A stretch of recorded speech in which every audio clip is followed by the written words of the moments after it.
السلام علیکم ورحمۃ اللہ وبرکاتہ۔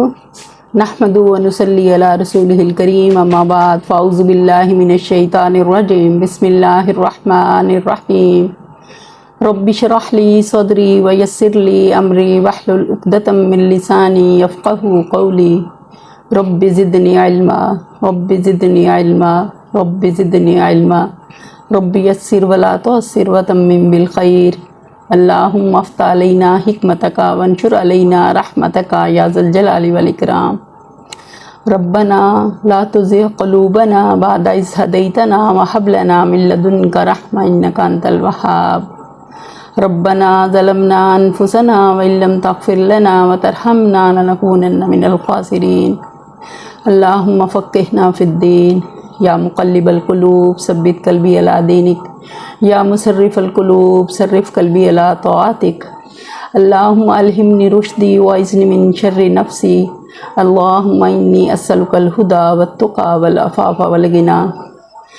رب اغفر وارحم وانت خیر الراحمین، رب اغفر وارحم وانت خیر الراحمین، رب اغفر وارحم وانت خیر الراحمین۔ قرآن پاک کے آغاز میں دعاؤں کا پڑھنا قبولیت کی گھڑیاں ہوتی ہیں، جس میں ہم جتنا اللہ سے مانگ سکیں اتنا کم ہے۔ سورہ فاتحہ جس سے ہم نے قرآن کا آغاز کیا، جس سے قرآن کا افتتاح ہوا، اس میں الحمدللہ نہ صرف اللہ کی تعریف بلکہ اللہ کا شکر کہ کوئی بھی چیز، کسی بھی چیز کے اندر اگر کوئی کوالٹی ہے، کوئی انسان ذہین ہے، کوئی بہت خوبصورت ہے، کوئی اعلیٰ کوالیفائڈ ہے، تو اس سب کا سہرا کس کو جاتا ہے؟ وہ ساری صلاحیتیں کس نے دی؟ اللہ رب العزت نے، اللہ سبحانہ وتعالیٰ نے۔ تو تعریف صرف اللہ کے لیے کہ پورے قرآن کو اگر ایک صورت میں سمویا جائے تو وہ سورہ فاتحہ ہے۔ نبی صلی اللہ علیہ وسلم نے ایک موقع پہ فرمایا کہ قرآن کے میں سورہ فاتحہ کی مثل کوئی چیز نہیں۔ پھر یہ فرمایا کہ اس سے پہلے جتنی آسمانی کتابیں نازل ہوئیں، تورات، زبور، انجیل، اس میں بھی سورہ فاتحہ کی مثل کوئی چیز نہیں۔ اتنی کہہ لیں کہ اعلیٰ درجے کی یہ صورت ہے جس میں اللہ تعالیٰ نے ہمیں دعا مانگنے کا سلیقہ سکھایا، ہمیں سکھایا کہ نعمتیں تو بہت ساری ہیں جس کو ہم شمار ہی نہیں کر سکتے، جس کا ذکر اللہ نے بھی کیا قرآن پاک میں۔ سورہ رحمان کی آیت ہے نا، فَبِأَيِّ آلَاءِ رَبِّكُمَا تُكَذِّبَانِ، تم اپنے رب کی کن کن نعمتوں کو جھٹلاؤ گے، کہ ہم تو شمار ہی نہیں کر سکتے اللہ نے جتنی نعمتیں ہمیں دی ہیں۔ لیکن کسی چیز کو اللہ نے اس طرح اس کا ذکر نہیں کیا جس طرح قرآن پاک میں قرآن کو اللہ نے نعمت کہا۔ سورہ یونس کی آیت ہے کہ قرآن ایسی نعمت ہے کہ جس پر مومنین کو چاہیے کہ خوشیاں منائیں۔ اللہ تعالیٰ نے انسان کو ہر چیز، ہر نعمت بن مانگے دی۔ دیکھیں سب سے بڑا احسان اللہ کا یہ کہ اللہ نے ہمیں مسلمان گھرانے میں پیدا کیا، ہمیں پیدائشی طور پر اسلام کی نعمت سے نوازا۔ کیا ہم اپنی کوشش سے، اپنی تڑپ طلب، جستجو اس میں لگا سکتے تھے کہ ہم اس نعمت کو پا سکتے؟ اگر اللہ چاہتا تو ہمیں کسی کافر کے گھر میں پیدا کر دیتا، یا کسی بھی، کوئی بھی اللہ تعالیٰ کسی بھی مخلوق کی صورت میں ہمیں کوئی زمین میں رینگنے والا کیڑا، کوئی جانور، کوئی بلی، کوئی کچھ بھی پیدا کر سکتا تھا اللہ تعالیٰ، لیکن اللہ نے ہمیں انسانوں میں سے، اشرف المخلوقات میں سے انسان بنایا۔ یہ اللہ کا کتنا بڑا احسان ہے کہ اللہ نے ہمیں انسان بنایا۔ اور انسان کو اللہ نے پیدا کیوں کیا؟ اپنی بندگی کے لیے، اپنی عبادت کے لیے۔ وَمَا خَلَقْتُ الْجِنَّ وَالْإِنسَ إِلَّا لِيَعْبُدُونَ، کہ میں نے جنوں اور انسانوں کو صرف اپنی عبادت کے لیے پیدا کیا۔ تو ہم قرآن پاک میں سے جو کچھ پڑھیں گے اسے اپنی ذات سے ریلیٹ کرتے ہوئے پڑھیں گے کہ کتنا ہمارے عمل میں اترا۔ ایک ایک آیت میں ہمیں اپنا آپ دیکھنا ہے۔ قرآن ایسا آئینہ ہے جس میں ہمیں اپنا آپ سنوارنا ہے۔ جس طرح دنیا کے آئینے میں کھڑے ہو کے ہم اپنی آپ کو درست کر رہے ہوتے ہیں، اپنا آپ سنوار رہے ہوتے ہیں، بالکل اسی طرح قرآن ایک ایسی طرز زندگی دیتا ہے، ایسا معیار دیتا ہے جس میں ہمیں اپنے آپ کو پرکھنا ہے۔ ایک ایک آیت کو خود پہ چیک رکھنا ہے کہ ہم کہاں کھڑے ہیں، اللہ کے کہ صرف ہم نے اللہ کو نہیں ماننا، اللہ کی ماننا ہے۔ ہر آیت میں دیکھنا ہے کہ عمل کی بات ہمارے لیے کہاں ہے اور کہاں ہم میں کمی ہے، تو اس کمی کو ہمیں ساتھ ساتھ دور کرنا ہے۔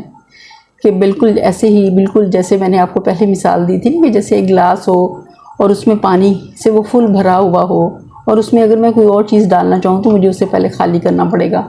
تو بالکل اسی طرح ہمیں اپنے دلوں کو اللہ کے لیے خالی کرنا ہے. قرآن کو اس نیت سے پڑھنا ہے کہ ہم جو بھی پڑھیں اس پر عمل کر سکیں، قرآن ہمارے عمل کا حصہ بن جائے. اللہ ہمیں قرآن کے چلتے پھرتے نمونے بنا دے، کہ جیسے نبی صلی اللہ علیہ وسلم کا خلق قرآن تھا، ہم بھی قرآن کے، اللہ تو ہمیں اہل القرآن میں شامل فرما لے، ہم سے اپنے دین کا بہترین کام لے لے. تو نے جس عظیم مقصد کے لیے پیدا کیا، ہم سے دنیا کا وہ عظیم کام لے لے. ہم نہیں جانتے کہ ہمارے اندر کیا صلاحیت، کیا اہلیت ہے، اللہ تو جانتا ہے. تو ہمیں اس کام کے لیے چن لے. جب تک ہماری زندگی ہے ہمیں قرآن سے جڑے رہنے کی توفیق عطا فرما، اور قرآن کو دوسروں تک پہنچانے کا ذریعہ بنا. ہمیں جامع کلمات سے ہماری مدد فرما، ہمیں ہر طرح سے اپنی توفیق اور رحمت کے ساتھ ہمیں اس کام کو پایہ تکمیل تک پہنچانے کی بھی توفیق تو ہی فرما، کہ تو ہی اس بات پر قادر ہے. ان اللہ علی کل شیء قدیر، کہ بے شک اللہ ہر چیز پر قادر ہے. پہلے ہم سورہ البقرہ سے ہم نے 20 نمبر آیت تک ہم نے قرآن پاک کی تفسیر دیکھی تھی اور اس کو سمجھنے کی کوشش کی تھی. آج ہم انشاءاللہ آیت نمبر 21 سے شروع کریں گے. اعوذ باللہ من الشیطان الرجیم، میں پناہ مانگتی ہوں اللہ کی شیطان مردود سے. بسم اللہ الرحمن الرحیم، شروع اللہ کے نام سے جو بڑا مہربان نہایت رحم کرنے والا ہے. یا ایھا الناس اعبدوا ربکم الذی خلقکم والذین من قبلکم لعلکم تتقون. لوگوں بندگی اختیار کرو اپنے اس رب کی جو تمہارا اور تم سے پہلے جو لوگ ہو گزرے ہیں ان سب کا خالق ہے، اور تمہارے بچنے کی صورت اسی توقع، اور تمہارے بچنے کی توقع اسی صورت سے ہو سکتی ہے. کیا کہہ رہے ہیں اللہ تعالیٰ؟ ہم بار بار قرآن پاک میں دیکھیں گے کہ اللہ بہت سارے موقعوں پہ جیسے اللہ تعالیٰ یا ایھا الذین آمنو کہہ کے مخاطب کرتے ہیں، کہیں اللہ تعالیٰ یا ایھا الناس کہہ کے مخاطب کرتے ہیں. آمنو سے مراد ایمان والے لوگ ہیں، اور الناس پوری دنیا کے لوگ، کہ اللہ تعالیٰ یہاں ساری دنیا کے لوگوں کو مخاطب کرتے ہوئے کہہ رہے ہیں کہ کرنے کا کام بتا رہے ہیں. اعبدو، عبادت کرو، کس کی؟ ربکم، جو تمہارا رب ہے. کہ ہمیں اللہ تعالیٰ اپنی عبادت کے لیے کہہ رہے ہیں کہ وہ خالق کون ہے؟ وہ جس نے ہمیں پیدا کیا اور ان لوگوں کو جو ہم سے پہلے تھے. کہ صرف ہمارا خالق نہیں ہے بلکہ ہم سے پہلے لوگوں کا بھی وہی خالق ہے. اور اس سب کا فائدہ کیا ہوگا؟ لعلکم تتقون، تاکہ تم بچ جاؤ، تم پرہیزگار ہو جاؤ. کہ ہمارے بچنے کی صرف ایک ہی صورت ہے کہ ہم اللہ کی اطاعت میں اپنے آپ کو دے دیں.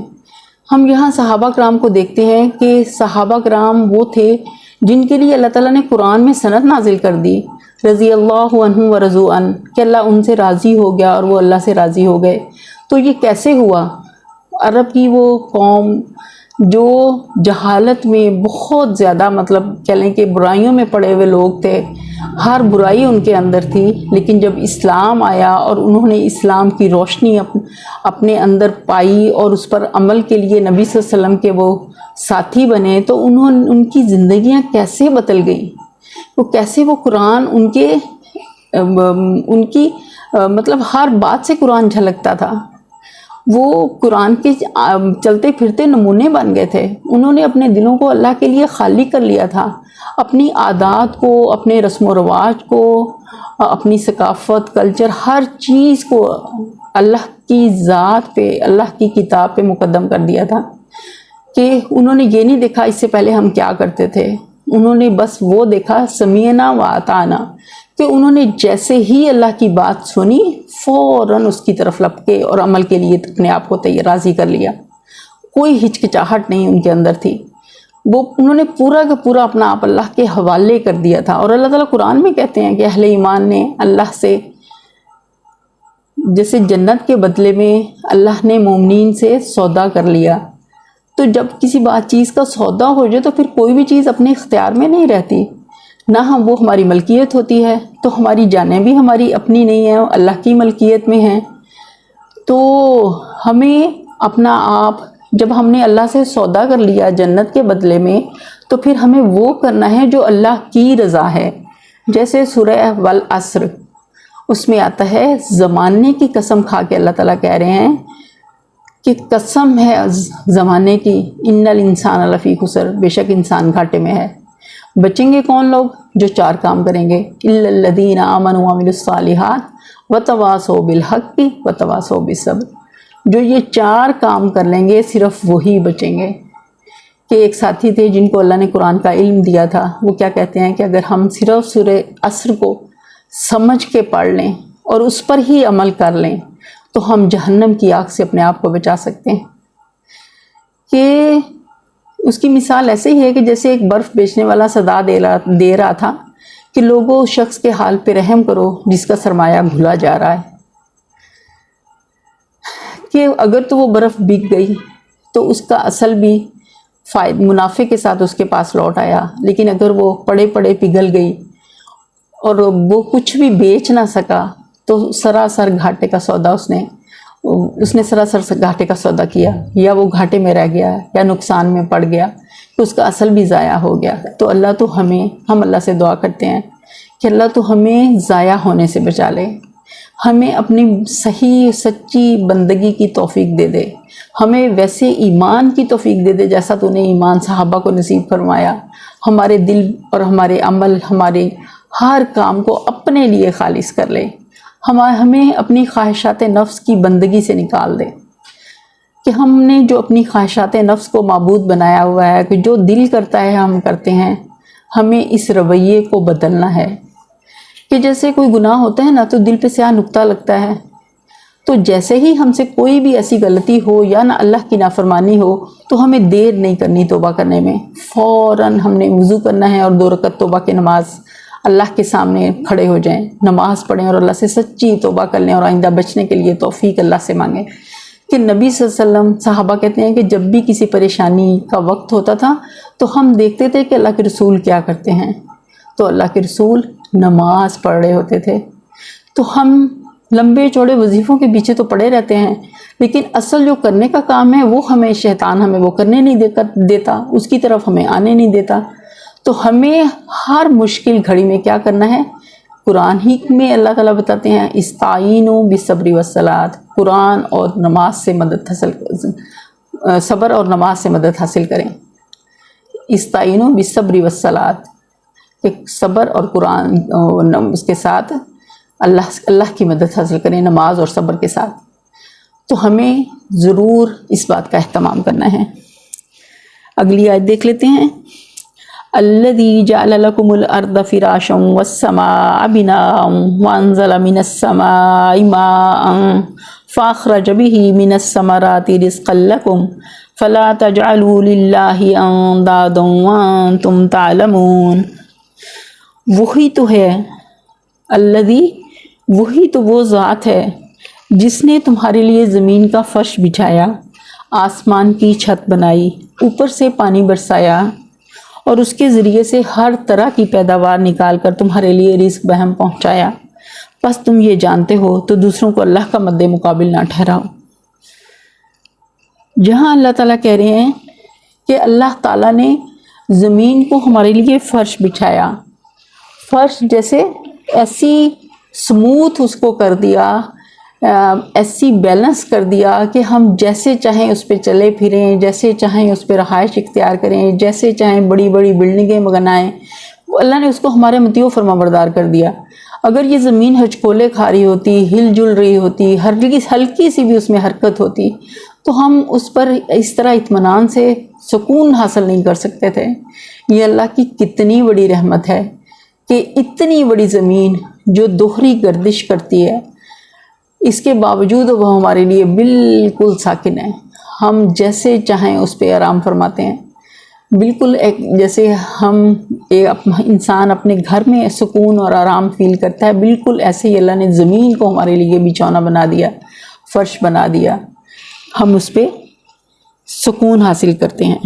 اور آسمان کو چھت بنایا آسمان کا رنگ دیکھیں، کتنی بڑی چھت ہے اور ایک بھی ستون نہیں۔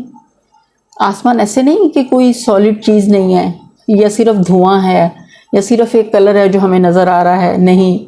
آسمان کی حقیقت قرآن میں اللہ نے بتائی ہے کہ اللہ نے 7 آسمان بنائے اور تہ بر تہ بنائے، تہ در تہ بنائے، اوپر نیچے اللہ نے 7 آسمان بنائے۔ تو اللہ تو ہر جگہ نظر آ رہا ہے، اس کی کبریائی، اس کی عظمت ہر چیز سے یہاں ہے۔ صرف دیکھنے والی آنکھ چاہیے، سمجھنے والا دل چاہیے اور حق کو سننے والے کان چاہیے۔ تو ہو ہی نہیں سکتا کہ انسان پھر اللہ سے دور رہے یا اس کی اطاعت سے خود کو روک سکے۔ اللہ نے ہمیں ایسا بنایا ہے کہ ہمارے اندر وہ تڑپ اور طلب رکھی ہوئی ہے، لیکن اللہ نے بن مانگے ہمیں بہت سی نعمتیں دی ہیں، لیکن ہدایت ایسی نعمت ہے کہ جب تک دل میں اس کی چاہت نہ ہو، تڑپ نہ ہو، طلب نہ ہو، وہ نہیں ملتی۔ تو ہمیں اس کے لیے ضرور اللہ سے دعائیں کرتے رہنا ہے۔ پھر اللہ نے اوپر سے پانی برسایا۔ پانی جیسے بے رنگ پانی ہے، لیکن اللہ تعالیٰ نے اس سے کس طرح ہر طرح کی پیداوار نکال کے ہمارے لیے رزق پہ ہم پہنچایا۔ پانی جس کا کوئی رنگ نہیں، لیکن نباتات میں ہم دیکھنے ہیں کہ طرح طرح کے پھول ہیں، طرح طرح کے پھل ہیں، طرح طرح کی سبزیاں ہیں، ہر ایک کا رنگ، لذت، شکل ایک دوسرے سے جدا ہے۔ یہ اللہ ہی کی کاریگری ہے کہ اس نے ہر چیز میں اس بے رنگ پانی سے کیسے ذائقے اللہ نے دیے ہیں کہ ہم اس کو سمجھنے سے قاصر ہیں کہ یہ اللہ کی کبریائی کی نشانیاں ہیں جو جگہ جگہ بکھری ہوئی ہیں۔ ہمیں ان کو دیکھنا ہے کہ کبھی بھی کہ کسی بھی باغ میں چلے جائیں، کسی کھیت میں چلے جائیں، ہم دیکھیں کہ اللہ نے کتنا کچھ ہمارے لیے پیدا کیا، کتنی نعمتیں۔ جانوروں کے لیے ہم دیکھتے ہیں صرف ایک چارہ ہے جو ان کو کھانا ہے، اور ہمارے لیے کتنی ورائٹی، پھلوں میں دیکھ لیں، سبزیوں میں دیکھ لیں، باقی چیزوں میں دیکھ لیں، کتنی نعمتیں ہیں کہ ہم ان کو شمار نہیں کر سکتے۔ بس پھر اس آیت کو پڑھتے ہیں کہ فَبِأَيِّ آلَاءِ رَبِّكُمَا تُكَذِّبَانِ، کہ تم اپنے رب کی کن کن نعمتوں کو جھٹلاؤ گے۔ اللہ تعالیٰ یہ ساری نعمتیں گنوا کے پھر کیا کہتے ہیں، بس جب تم یہ جانتے ہو تو دوسروں کو اللہ کا مد مقابل نہ ٹھہراؤ، کہ ہر چیز اللہ نے کھول کھول کے ہمارے لیے بیان کر دی ہے کہ ہر چیز کا خالق، مالک، مدبر صرف اللہ ہے۔ اسی نے ہمارے لیے یہ سب کچھ پیدا کیا ہے، تو ہمیں صرف اسی کی بندگی کرنی ہے، اسی کی اطاعت میں اپنے آپ کو دینا ہے، اپنی مرضی چھوڑ دینی ہے، اللہ کے کام کو، اللہ کے حکم کو اپنا نصب العین بنانا ہے۔ اسلام جو طرز زندگی دیتا ہے، قرآن جو طرز لائف سٹائل ہمیں دیتا ہے، ہمیں اس میں اپنا آپ ڈھالنا ہے، نہ کہ قرآن کو بدلنا۔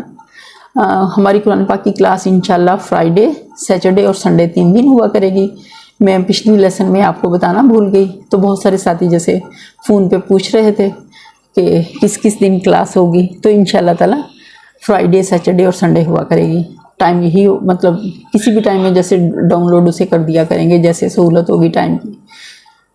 اللہ سے دعا کرتے ہیں کہ ہم نے جو پڑھا اور جو سنا، اللہ ہمیں اس پر عمل کرنے کی توفیق عطا فرمائے۔ وآخر دعوانا الحمد للہ رب العالمین۔ سبحان ربک رب العزت عما یصفون وسلام علی المرسلین والحمد للہ رب العالمین۔ آمین ثم آمین یا رب العالمین۔